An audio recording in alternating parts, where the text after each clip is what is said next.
निराला Nigam films present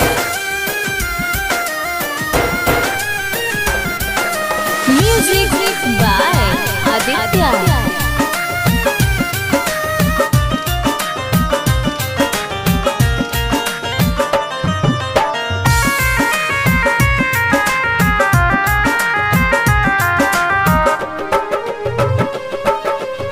तुम्हारे कफन में एक जेब नहीं होगा, तुम्हारे कफन में एक जेब नहीं होगा, जो तू लेके जाएगा।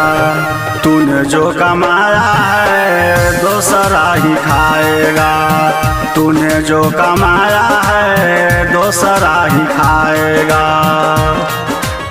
तुम्हारे कफन में एक जेब नहीं होगा, तुम्हारे कफन में एक जेब नहीं होगा, जो तू लेके जाएगा। तूने जो कमाया है दूसरा ही खाएगा, तूने जो कमाया है दूसरा ही खाएगा।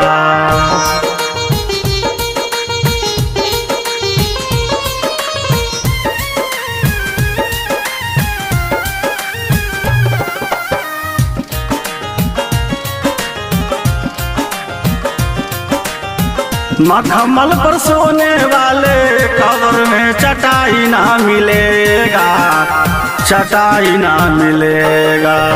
मखमल पर सोने वाले कब्र में चटाई ना मिलेगा, मट्टी में मिल जाएगा, मट्टी में मिल जाएगा।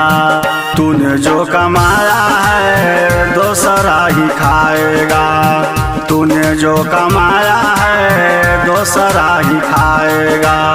तुम्हारे कफन में एक जेब नहीं होगा, तुम्हारे कफन में एक जेब नहीं होगा, जो तू लेके जाएगा। तूने जो कमाया है दूसरा ही खाएगा, तूने जो कमाया है दूसरा ही खाएगा।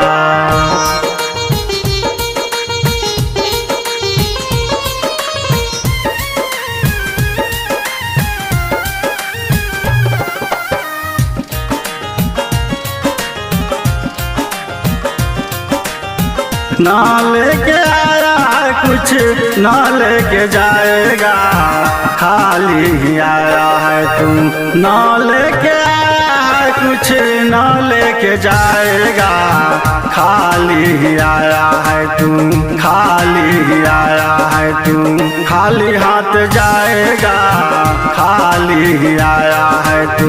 तुम्हारे कफन में एक जेब नहीं होगा, तुम्हारे कफन में एक जेब नहीं होगा, जो तू लेके जाएगा।